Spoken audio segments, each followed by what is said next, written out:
పేద ప్రజల అభివృద్ధి సంక్షేమమే కాంగ్రెస్ ప్రభుత్వ లక్ష్యమని మంత్రి శ్రీధర్ బాబు తెలిపారు.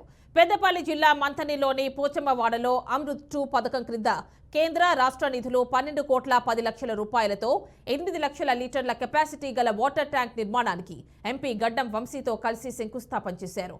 అనంతరం గురుకుల పాఠశాలలో మంత్రి మొక్కులు నాటారు. ఇక పర్యావరణం రక్షించడం ప్రతి ఒక్కరి బాధ్యత అని సూచించారు. మంథని పట్టణ సుందరీకరణ కోసం అందరూ సహకరించాలని శ్రీధర్ బాబు కోరారు.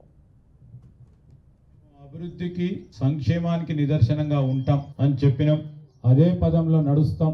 ఎవరు ఎన్ని పిచ్చి కూతలు కూసినా, పనికిరాని మాటలు మాట్లాడినా, అడ్డగోలుగా ఇష్టరాజ్యంగా మాట్లాడినా మాదంతా లక్ష్యం అభివృద్ధి సంక్షేమం. బడుగు వర్గాలకు బలహీన వర్గాలకు సంబంధించిన అభివృద్ధి సంక్షేమమే నా లక్ష్యం.